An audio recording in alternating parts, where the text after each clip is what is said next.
Hey everyone, welcome back to my channel. स्वागत है आप सभी का आपके अपने YouTube channel the study channel में। तो आज का जो सेशन है वो है प्रैक्टिस सेट 5। हिंदी का प्रैक्टिस सेट 5 है। इसके पहले जो हिंदी का प्रैक्टिस सेट 4, 3, 2, 1 है वो मैंने कराया है। अगर आपने वीडियो नहीं देखा है तो अभी जाके देखिए मेरे चैनल द स्टडी चैनल पे। आपको वहाँ पे सारे वीडियो देखने को मिलेंगे और वहाँ पे आपको जो है CDP का भी प्रैक्टिस सेट देखने को मिलेगा। क्योंकि जैसा कि आप सभी को पता है कि नोटिफिकेशन आ गया है यूपी टेट का, तो अब जो है कि आपको अपनी तैयारी बहुत ही ज़्यादा ज़बरदस्त शुरू कर देनी चाहिए। क्योंकि नोटिफिकेशन आ गया तो एग्ज़ाम अब जल्दी ही होगा। तो आप प्रैक्टिस करते रहिए और इस वीडियो को जल्दी से शेयर कर दीजिएगा अपने दोस्तों को। नए हैं तो सब्सक्राइब कर लीजिए और लाइक करना ना भूलिएगा। चलिए स्टार्ट करते हैं वीडियो और देखते हैं आज का क्वेश्चन। आज का पहला क्वेश्चन है कि चंदायन के रचयिता हैं। चंदायन के रचयिता कौन है? मलिक मोहम्मद जायसी, कुतुबन, मंझन, मुल्ला दाऊद। तो इसका आंसर हो जाएगा मुल्ला दाऊद, ऑप्शन नंबर 4। चंदायन के रचयिता कौन है? चंदायन के रचयिता है मुल्ला दाऊद। तो इन्होंने इसकी रचना जो है 1379 में की थी। किसने की थी? मुल्ला दाऊद ने की थी। किसकी रचना? चंदायन की। अगला प्रश्न है कि द्विवेदी युग नामकरण किया गया, किसके द्वारा किया गया? द्विवेदी युग का नामकरण किसने किया? आचार्य हजारी प्रसाद द्विवेदी के नाम पर हुआ है या शांति प्रिय द्विवेदी के नाम पर हुआ है, महावीर प्रसाद द्विवेदी के नाम पे हुआ है, सोहनलाल द्विवेदी के नाम पर हुआ है? तो इसका आंसर हो जाएगा option number C, Mahavir Prasad Dwivedi. Dwivedi युग का नामकरण आचार्य महावीर प्रसाद द्विवेदी के नाम पर हुआ है। द्विवेदी युग की समय सीमा है वो है 1900 से 1918 ईस्वी। 18 ईस्वी। ये भी क्वेश्चन पूछा जा सकता है एग्जाम में, तो इसको भी जरूर याद रखिएगा। 1900 से 1918 ईस्वी। कौन सा युग? द्विवेदी युग। और किसके नाम पे पड़ा है द्विवेदी युग? महावीर प्रसाद द्विवेदी के नाम पर। नेक्स्ट क्वेश्चन है कि छायावादी प्रवृत्ति सबसे पहले दिखाई पड़ी। छायावादी प्रवृत्ति सबसे पहले कब दिखाई पड़ी? किस काल में दिखाई पड़ी? सुमित्रा नंदन पंत की कविता में, मुकुटधर पांडे की रचनाओं में, सूर्यकांत त्रिपाठी निराला में, श्रीधर पाठक में। तो छायावादी प्रवृत्ति सबसे पहले दिखाई पड़ी सुमित्रा नंदन पंत के कविता में। कहाँ पे? सुमित्रा नंदन पंत के कविता में सबसे पहले दिखाई पड़ी छायावादी प्रवृत्ति। अगला प्रश्न है कि एक दूसरे से भिन्न भिन्न नए विचारों एवं रचना शैलियों के जो 7 कवि प्रयोगवाद के कवि के रूप में प्रसिद्ध हुए हैं, उनकी कविताओं के संग्रह का सही नाम क्या था? एक बार फिर से रिपीट कर लेते हैं। एक दूसरे से भिन्न भिन्न नए विचारों एवं रचना शैलियों के जो 7 कवि प्रयोगवाद के कवि के रूप में प्रसिद्ध हुए हैं, उनकी कविताओं के संग्रह का सही नाम क्या है? पहला तार सप्तक, प्रथम तार सप्तक, तार सप्तक, तार सप्तक। इसका आंसर हो जाएगा ऑप्शन नंबर 4, तार सप्तक। देखिए 1943 में अगेय के नेतृत्व में एक पत्रिका प्रकाशित हुई जिसमें 7 कवियों को एक ढंग की रचनाओं के कारण एक सूत्र में पिरोया गया, जिसको तार सप्तक नाम दिया गया। कौन सा नाम दिया गया? तार सप्तक नाम। नेक्स्ट क्वेश्चन है कि अपने अपने पिंजरे आत्मकथा किसकी है? ओम प्रकाश वाल्मीकि, मोहनदास, जयप्रकाश करदम, शिवराज सिंह बैचैन।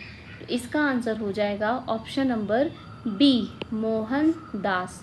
अपने अपने पिंजरे जो है वो 1995 में 2 भाग में मोहनदास, इनका पूरा नाम है मोहनदास नैमिषारण्य। मोहनदास नैमिषारण्य की आत्मकथा है। ये हिंदी की पहली दलित आत्मकथा, बहुत इम्पोर्टेंट है ये। हिंदी की हिंदी की पहली दलित आत्मकथा है। दलित आत्मकथा बहुत इम्पोर्टेंट है ये, इस चीज़ को आप ज़रूर नोट कर लीजिएगा कि हिंदी की पहली दलित आत्मकथा कौन सी है। तो अपने अपने पिंजरे। और किसकी आत्मकथा है? तो मोहनदास नेमिशराय की है।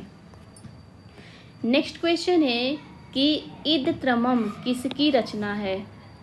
इद त्रमम रचना किसकी है? ममता कालिया, मन्नू भंडारी, चित्रा मुद्गल, मैत्रेयी, पुष्पा। तो आंसर हो जाएगा मैत्रेयी पुष्पा। इद त्रमम मैत्रेयी पुष्पा का उपन्यास है ये। इद त्रमम क्या है? उपन्यास है। और किसका उपन्यास है? मैत्रेयी पुष्पा का। अगला प्रश्न है कि कौन सा उपन्यास बालकृष्ण भट्ट का है? कौन सा उपन्यास बालकृष्ण भट्ट का है? 100 अजान और 1 सुजान, धूर्त रसिक लाल, निस्सहाय हिंदू, श्यामा स्वप्न। तो इसका आंसर हो जाएगा ऑप्शन नंबर 1, 100 अजान और 1 सुजान। 100 अजान और 1 सुजान ये भी एक उपन्यास है जो कि बालकृष्ण भट्ट का है। किसका है? बालकृष्ण भट्ट का। अगला प्रश्न है कि गोदान उपन्यास की कथा वस्तु की कसावट में कमी आई। किस कारण, क्या कमी आई, ये बताना है आपको। तो देखिए ऑप्शन है बहुत कम चरित्रों को शामिल करने से, शहरी और ग्रामीण पृष्ठभूमि के 2 विस्तृत और लगभग विरोधी वातावरण को समेट लेने से, दार्शनिक श्रेणी के चरित्रों द्वारा लंबे भाषण तथा अलग चरित्रों द्वारा उपदेश दिलाने से, साधारण स्तर की स्त्रियों के साथ उस उत्कृष्ट कोटि की स्त्रियों को एक ही मंच पर ले आने से। तो इसका आंसर है कि शहरी और ग्रामीण पृष्ठभूमि के 2 विस्तृत और लगभग विरोधी वातावरण को समेट लेने से। यह इसका आंसर हो जाएगा कि शहरी और ग्रामीण पृष्ठभूमि के 2 विस्तृत और लगभग विरोधी वातावरण को समेट लेने से इस उपन्यास की कथा वस्तु की कसावट में कमी आई। गोदान किसकी रचना है? किसका उपन्यास है? आप इस कमेंट बॉक्स में ज़रूर बताइएगा। अगला प्रश्न है कि आदर्श हिंदी शिक्षक के लिए आवश्यक है। आदर्श हिंदी शिक्षक के लिए क्या आवश्यक है? व्याकरण का ज्ञान होना, साहित्य का ज्ञान होना, शुद्ध उच्चारण होना या सभी। तो एक आदर्श हिंदी शिक्षक के लिए क्या क्या जरूरी है? ये तीनों जरूरी है। व्याकरण का ज्ञान भी होना चाहिए, साहित्य का भी ज्ञान होना चाहिए और उच्चारण भी शुद्ध होना चाहिए। उपरोक्त सभी इसका आंसर हो जाएगा, उपरोक्त सभी।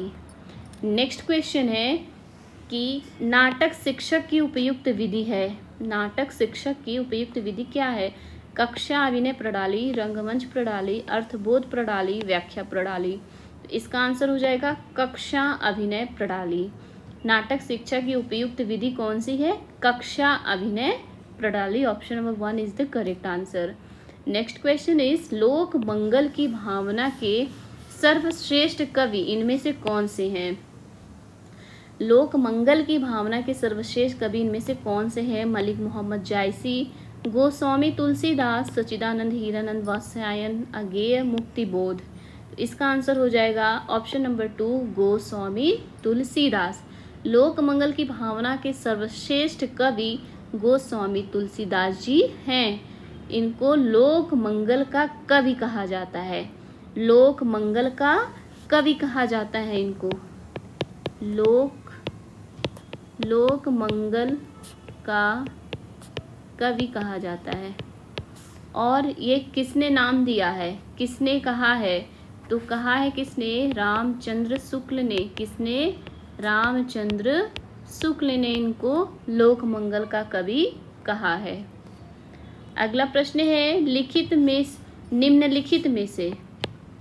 निम्नलिखित में से तत्सम शब्द है। कौन सा शब्द तत्सम है? ऊंट, काठ, दुग्ध, काम। तो इसमें से बताना है आपको कौन सा तत्सम है। तो तत्सम कौन सा है? ऑप्शन नंबर 3 दुग्ध। दुग्ध क्या है? तत्सम। इसका तद्भव क्या होगा? दूध होगा। बाकी ये जो ऊंट है, काठ है, काम है, ये तद्भव शब्द हैं। और दुग्ध कैसा शब्द है? तत्सम शब्द है। अगला प्रश्न है, हिंदी शब्दकोश में पहले आने वाला शब्द है, सबसे पहले हिंदी शब्दकोश में पहले आने वाला शब्द कौन सा है? तो आंसर इसका हो जाएगा वक्त। वक्त क्यों है? क्योंकि आप जब इन शब्दों को तोड़ेंगे तब आपको पता चलेगा कि क्यों है। जैसे वक्त को जब तोड़ेंगे तो क्या होगा, इस तरह से बनेगा व धन क धन त।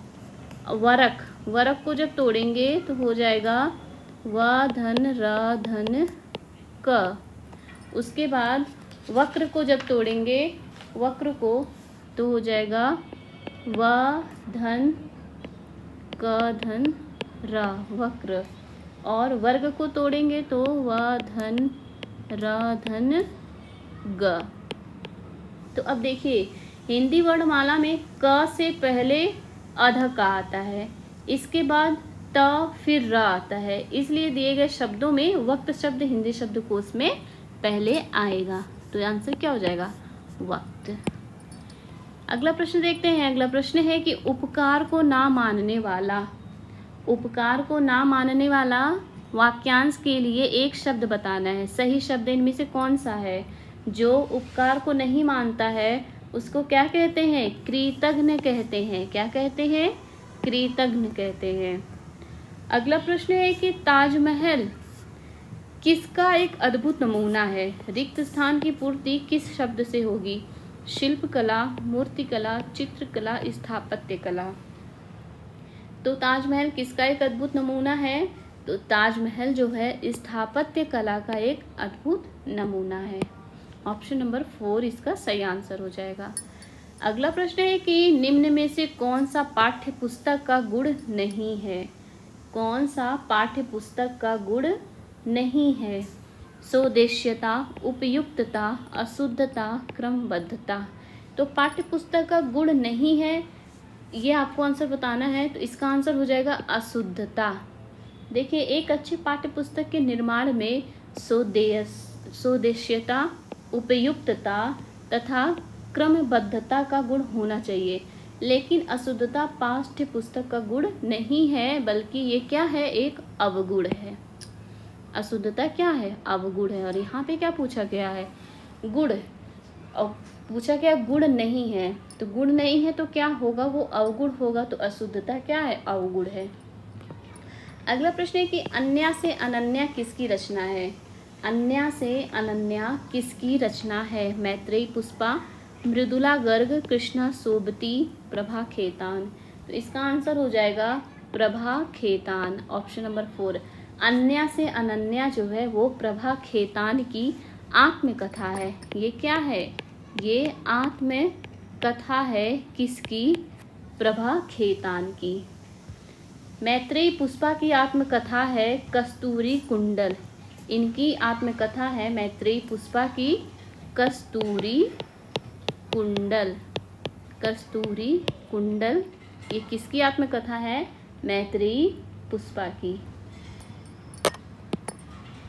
अगला प्रश्न है कि अमीय हलाहल मद भरे, सेत श्याम रत्नार, जियत मरत, झुकी झुकी परत, जे ही चितवट एक बार। किस कवि द्वारा लिखी काव्य पंक्तियां हैं? ये किस कवि द्वारा लिखी काव्य पंक्तियां हैं? देव, बिहारी, रसलीन, मतीराम। इसका आंसर हो जाएगा रसलीन। ऑप्शन नंबर 3 रसलीन जो है इसका सही आंसर हो जाएगा। नेक्स्ट क्वेश्चन है, आवारा मसीहा जीवनी में किसका जीवन चरित्र है? आवारा मसीहा जीवनी में किसका जीवन चरित्र है? बंकिम चंद्र चटर्जी, शरत चंद्र चट्टोपाध्याय, भगत सिंह, जैनेन्द्र। इसका आंसर हो जाएगा शरत चंद्र चट्टोपाध्याय। आवारा मसीहा में शरत चंद्र चट्टोपाध्याय का जीवन चरित्र वर्णित है। और इसके लेखक कौन है? इसके लेखक है विष्णु प्रभाकर। लेखक कौन है? विष्णु प्रभाकर। विष्णु प्रभाकर क्या है? इसके लेखक हैं। नेक्स्ट क्वेश्चन है कि पिता कहानी के लेखक कौन है। पिता कहानी के लेखक कौन है? शेखर जोशी, उषा प्रियंवदा, उदय प्रकाश, ज्ञान रंजन। तो इसका आंसर हो जाएगा ऑप्शन नंबर डी, ज्ञान रंजन। पिता कहानी के लेखक ज्ञान रंजन है। कौन है? ज्ञान रंजन है। अगला प्रश्न है कि हिंदी नए चाल में ढली कथन किसका है? हिंदी नए चाल में ढली कथन किसका है? हजारी प्रसाद द्विवेदी, भारतेंदु हरिश्चंद्र, रामचंद्र शुक्ल, नगेंद्र। तो इसका आंसर हो जाएगा भारतेंदु हरिश्चंद्र। हिंदी नए चाल में ढली कथन भारतेंदु हरिश्चंद्र जी का है। भारतेंदु ने राजा शिव प्रसाद, जिसको सितारे हिंद और राजा लक्ष्मण सिंह की भाषा के मध्य का मार्ग निकाला और अपनी काल चक्र नामक पुस्तिका में कहा कि हिंदी नए चाल में ढली। किसने कहा? भारतेंदु हरिश्चंद्र ने। आज का लास्ट क्वेश्चन है कि हम दीवानों की क्या हस्ती है, आज यहाँ कल वहाँ चले। हम दीवानों की क्या हस्ती है, आज यहाँ कल वहाँ चले, किसकी पंक्तियाँ हैं? नरेंद्र शर्मा, हरिवंश राय बच्चन, बालकृष्ण शर्मा नवीन, भगवती चरण वर्मा। इसका आंसर हो जाएगा भगवती चरण वर्मा। ऑप्शन नंबर 4 बिल्कुल सही आंसर हो जाएगा इसका। हम दीवानों की क्या हस्ती है, आज यहाँ कल वहाँ चलें, किसकी पंक्तियाँ हैं? भगवती चरण वर्मा की हैं। तो ये रहा आज का सेशन। आई होप आप सभी को वीडियो बहुत पसंद आया होगा, क्योंकि देखिए और ये क्वेश्चन जो है सारे जितने भी क्वेश्चन मैंने कराए सब बहुत इंपॉर्टेंट है, और जो इसके पहले का प्रैक्टिस सेट मैंने कराया है वो सारे आप ज़रूर देख लीजिएगा, क्योंकि यूपी टेट का नोटिफिकेशन आ चुका है। एग्ज़ाम अब कभी भी हो सकता है, तो आप बिल्कुल भी लापरवाही ना कीजिए, अपनी पढ़ाई को बेहतर बनाइए, प्रैक्टिस करते रहिए और शेयर करते रहिए वीडियो को। और नए हैं तो प्लीज़ सब्सक्राइब कर लीजिए, जिससे कि आपको आने वाले भी प्रैक्टिस सेट मिलते रहें। और वीडियो को ज़रूर लाइक कर दीजिए।